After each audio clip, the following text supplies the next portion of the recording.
Senator Coco, do you agree with the decision of the Senate President that this would be best tackled in the next Congress, in the next Senate?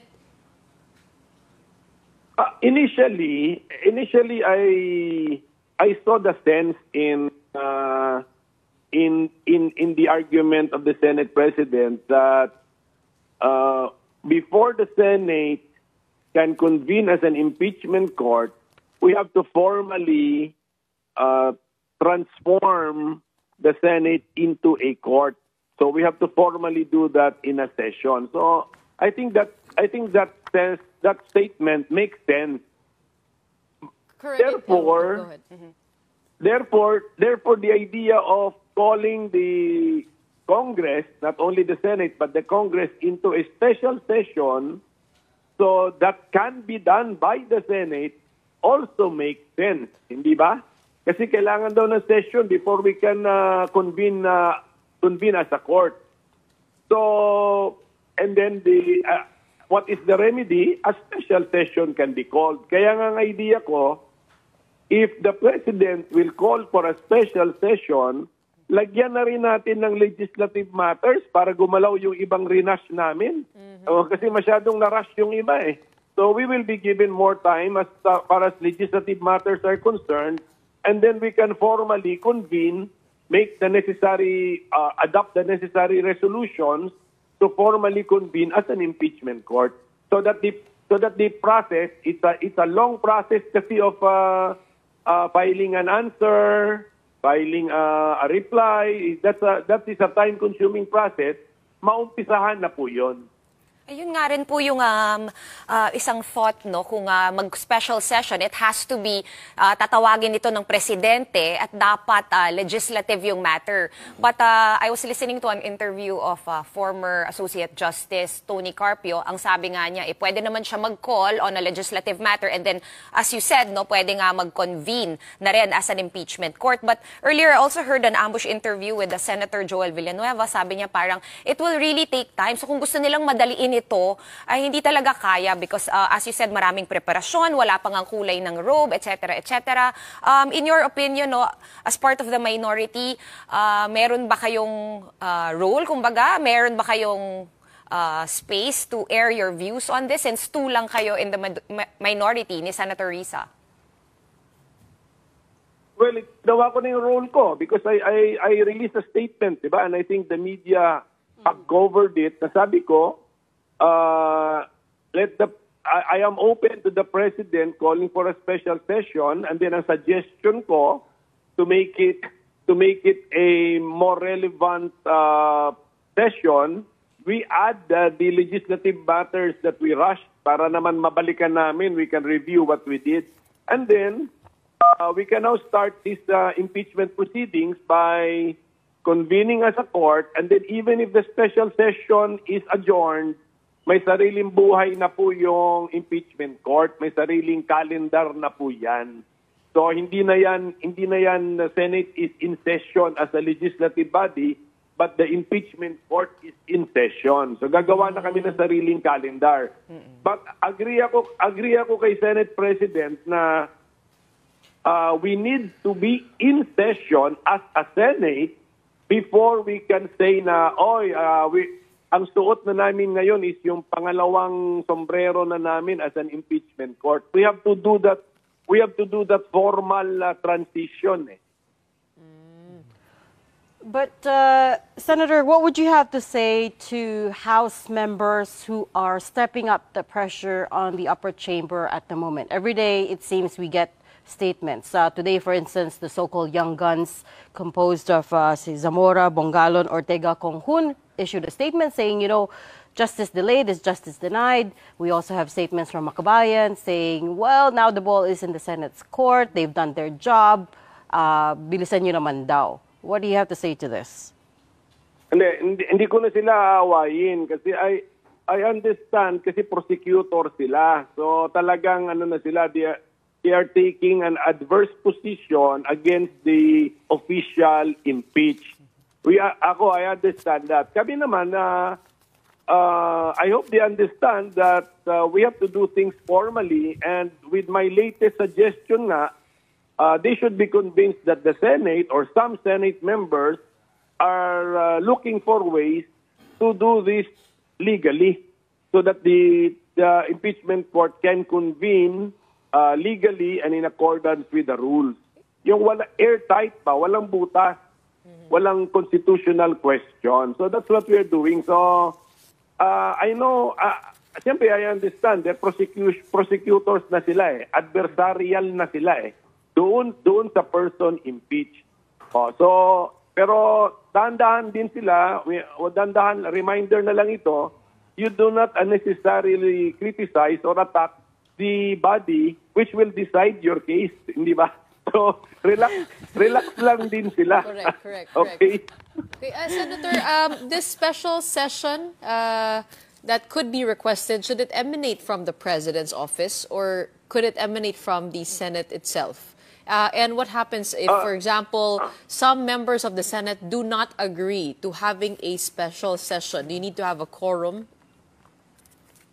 Yes, we need to have a quorum, but then those who are responsible for the lack of quorum will be politically vulnerable to criticism because it is all. I looked at the Constitution.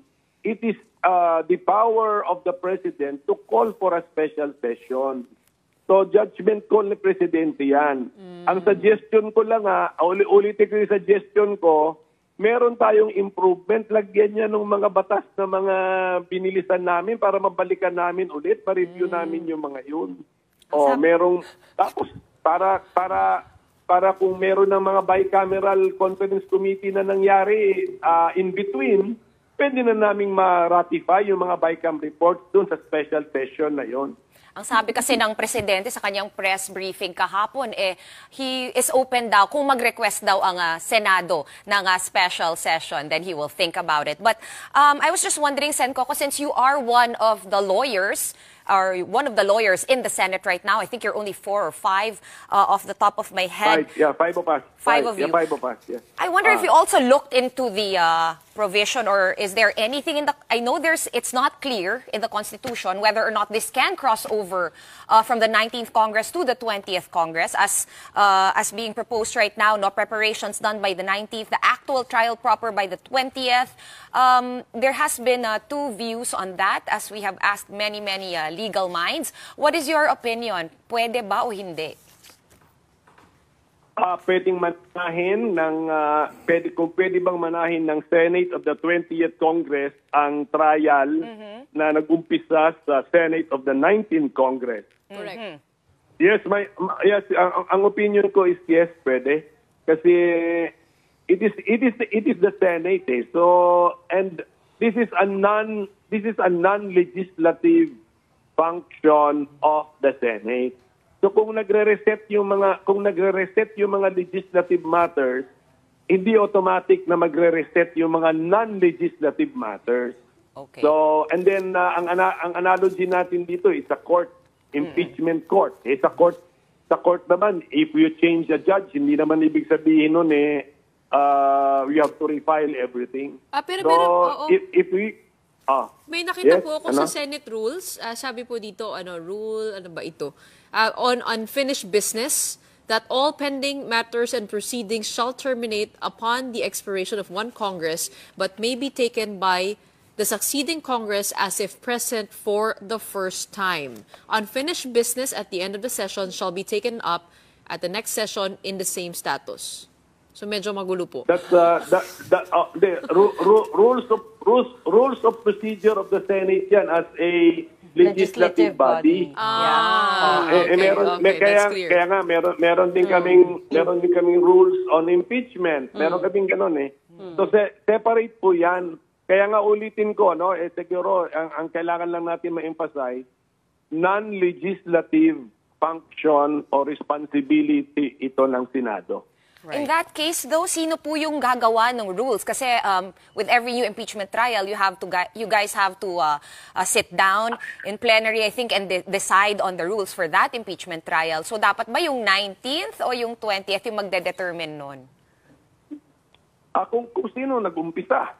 So definitely, so kunyari ngayon, ang latest the possible date na we will take up the impeachment is June 2. Kasi that is when we will resume session, June 2. Therefore, definitely kami na. The Senate of the 19th Congress will have to there's already existing rules kasi sinabi namin doon sa rules namin noong 2011 ata yun 2011 na sinabi namin that these rules will continue to be effective until repealed and or amended. Ganon. So continue yun. But then, if from experience, if we can learn from the application of the rules and then we want to improve the rules, pwede namin gawin yun sa June 2.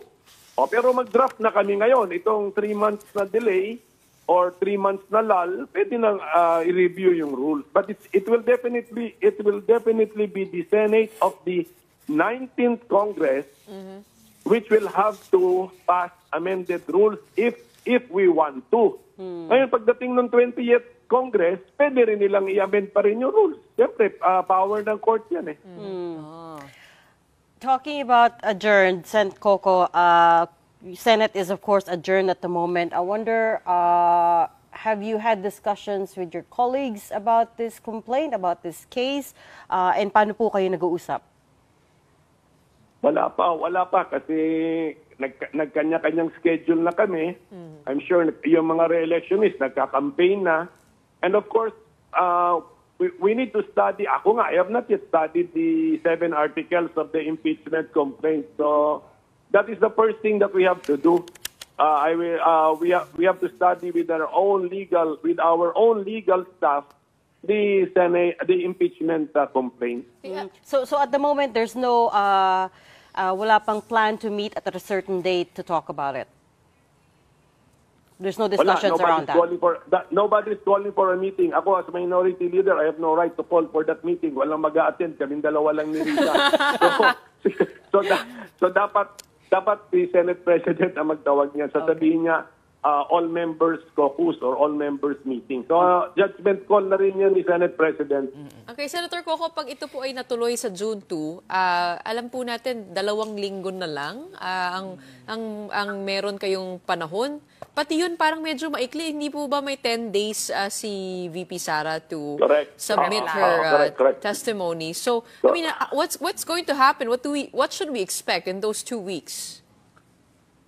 Well, that the Senate will be convened as an impeachment court. The members of the Senate will take their oath as judges, and then there will be an opening session, and then the report of the secretary that the impeached official has been copy furnished the impeachment article, and then given time to answer. 10 days na yun And this Tapos, could be, I think this could be tackled on a day-to-day, every single day. Like after, if ever nagsubmit so wala nang, kung June 2 kami magsa-start, you will never see us in trial action. Wala na kasi tapos na yung 10 days, nagsasagutan pa. So walang yung mga, that there will be a witness on a stand and then there will be direct testimony, cross-examination, questions from the judges. Wala. You will not see that anymore from the members of the Senate in the 19th Congress. Kung June 2 namin umpisahan, kung June 2, wala na. Imposible na yun. Kasi 10 days to file her answer and then 5 days for the prosecution to respond. Siyempre may mga time lag pa yan So, yun po. So, but at least naumpisahan. Pero June 2, so June 2 ngayon, logic tells us the latest date that we can start to convene, the Senate can convene as an impeachment court is June 2. The latest. Kasi pwede nga gawing earlier yan, lalo na kung may special session na ipatawag. I'm sure, Sen Coco, no, nung in the run-up to the actual last day of Congress, kung saan lumitaw na nga itong fourth complaint, the actual impeachment complaint, naging usap-usapan na rin not only ng buong sambayanan, pero I'm sure kayo-kayo dyan sa Senado, because campaign period nga, so half the members, at least half the members or quarter, are re-electionists and will be going around and campaigning. So, would you give us a sense kung willing ba mag-convene if ever, or talagang kung pwede, hindi, kasi busy nga sa kampanya ang karamihan?